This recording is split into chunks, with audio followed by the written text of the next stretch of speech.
Hey guys, I just got to the hospital. It's 6:30 in the morning right now, and I'm about to start a 24-hour shift. So hopefully I get to record a lot of things for you. Sometimes I can't because of HIPAA. If you don't know what that is, be sure to look it up. It's a law that protects patient privacy. So I'll do my best to show you as much as I can. Okay.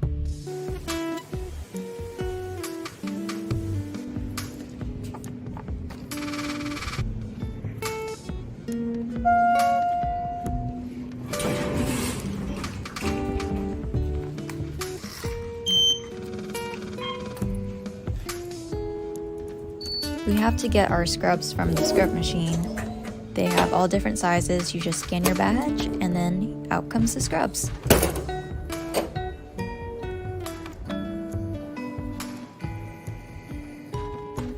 After I change into my scrubs, I go set up my room. This is the anesthesia machine, and this is your screen for your monitors. You have your EKG, blood pressure. This is the cable for your pulse ox, and then your temperature. Next is drug setup. We get out a bunch of clean new syringes. This is our drug tray. There's one in every room. We're gonna grab lidocaine first. It's 2%. Second drug we have is racuronium. It's a muscle relaxant. You can also use succinylcholine. Some drugs are pre-drawn in syringes like this one. Others are still in vials, and then some are even in ampoules. Fentanyl is the most common narcotic that we use, but you can also use a longer acting such as Dilaudid. And then finally, some propofol. And these are the drugs we use for our standard induction. I'm not going to draw any up right now, so I'll just put a towel over it to keep it clean. I'm going to show you guys what I put in my airway setup next. You need a laryngoscope. This one is a Mach 3 blade. You can use a milliblade if you want, whichever you prefer. Next is a endotracheal tube. This one is a size 7.5. There are different sizes. You can use a 7 for a smaller person or an 8.0 tube for a larger person. You need to have a 10cc syringe to test the pilot balloon and the cuff to make sure that it inflates correctly. This is an oral airway. It can help you mask a patient and can also be used as a blood block. There are different sizes, so pick the size that correctly fits your patient. Something we use a lot to help insert the oral airway is a tongue depressor. It works really well, especially if the patient has a large floppy tongue. The next item on the list is a temperature probe. This one is a skin temperature sensor.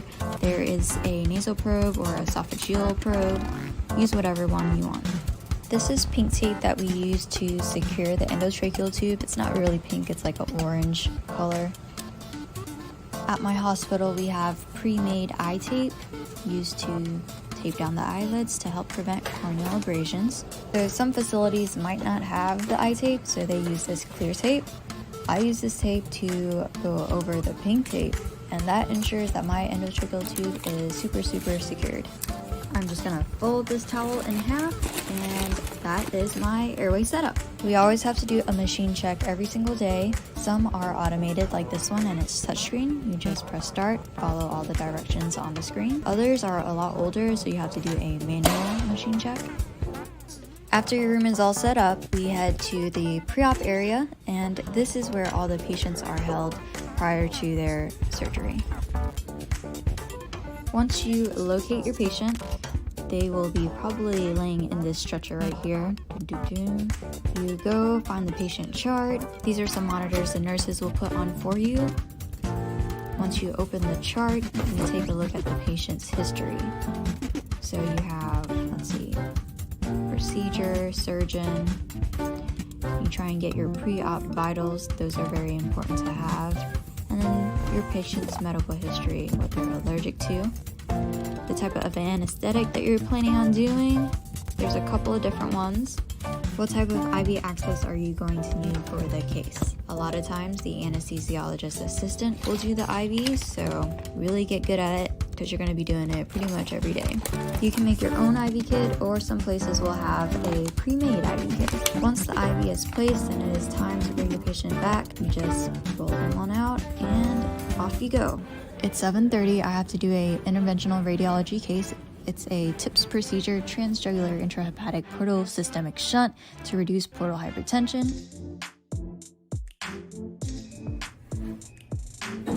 It's 8:30 in the morning.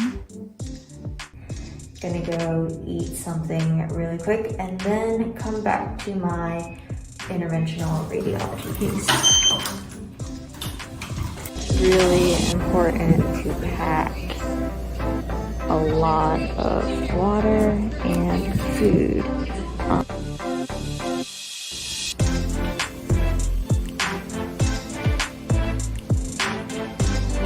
Oh, it's 1 o'clock and I'm finally getting a lunch. Thank goodness. I'm gonna go to the break room, eat my lunch. I'm so hungry.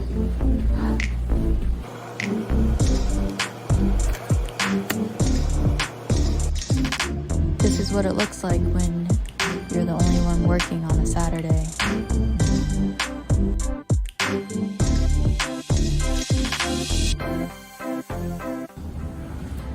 I just finished my first case from 7 a.m. and it is 3:30 right now. Exhausted.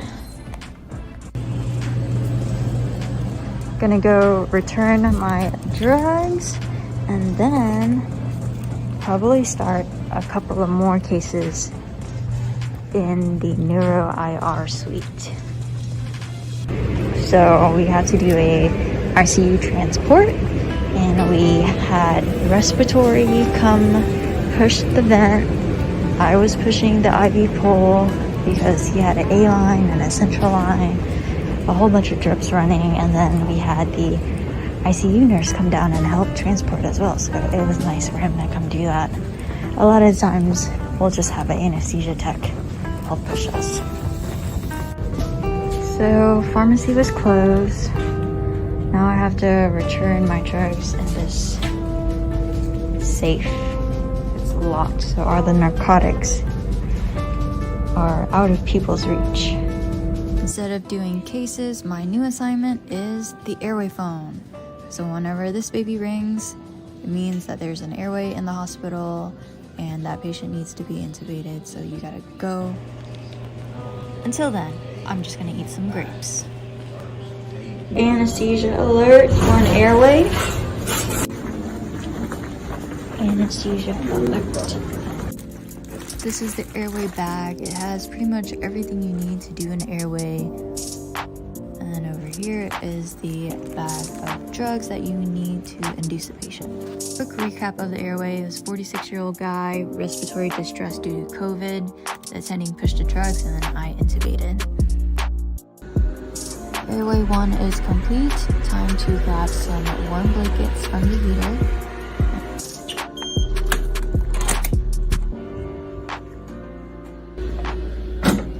Time to relax.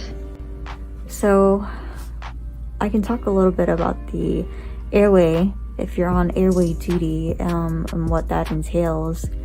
So you are assigned the airway phone. Phone call. That was a short break. I just got called and I have to relieve one of the residents from the interventional neuro suite. And he's got about 3 cases down there, so that is what I'll be doing for the rest of the night. Going downstairs to IR. We call it the dungeon.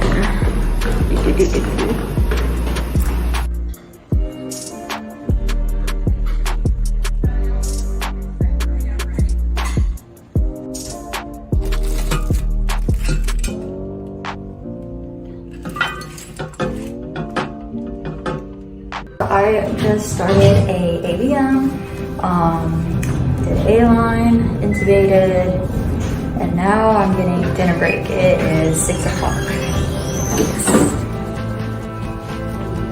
After dinner, I'm probably gonna have to go back and then finish it, but the case after that got canceled, so hopefully tonight stays quiet. Must bring a charger. It's very... Dinner time is over. Just finished that neuro case. Hopefully that's the last case for me. I heard there's an organ procurement later tonight. Super busy day. It's 8:30 right now. Hopefully I'm just gonna go brush my teeth and then go to sleep before I get called to do something else. Okay, so I got all the emergency rooms set up. Now I'm about to go rest and go to sleep. Maybe, fingers crossed that there is nothing else going on tonight. I would say in general, today was a pretty busy day. Did 4 ICU transports. I'm pretty tired, to be honest. I should probably get some rest now because who knows what the night will bring. Maybe an airway, maybe some more emergency cases, I don't know. But I'm going to log off.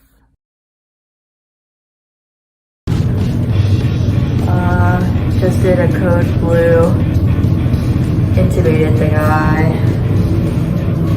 Yeah, it's 9:30 right now. Now I'm in the break room trying to get some rest before I get called to do something else, some emergency, I don't know. So gonna take a little nap. Just had a surgical airway called overhead. It's 11 p.m. and we got there when we had a trach, pulled the trach out, so we had to stick a new trach in maybe 1 o'clock in the morning. Just intubated another patient over in the ICU. It's a busy night.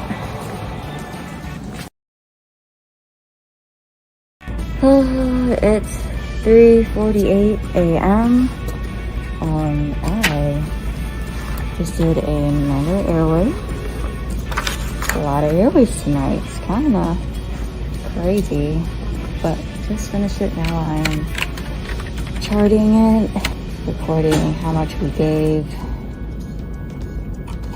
and how his airway looked and all that jazz. I think I'm gonna go wake up my colleague and give her the airway phone.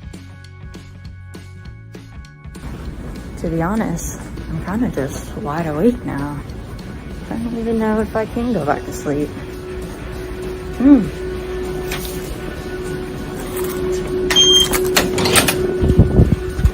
Back to my room.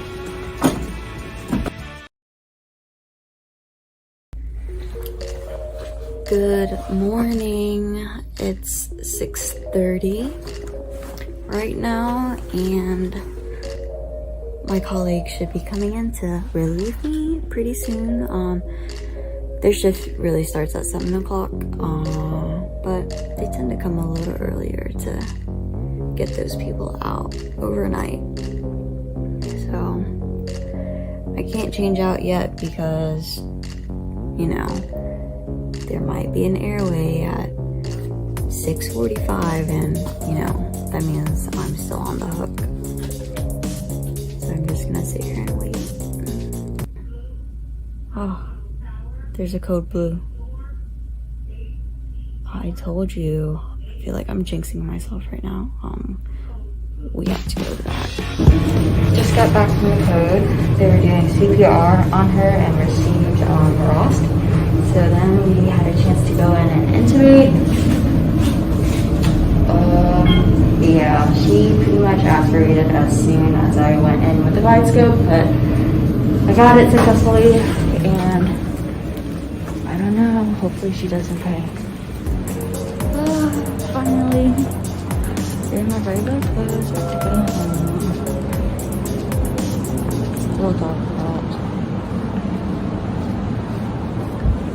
So glad it's over. Now I have Sunday and Monday off to recover and relax.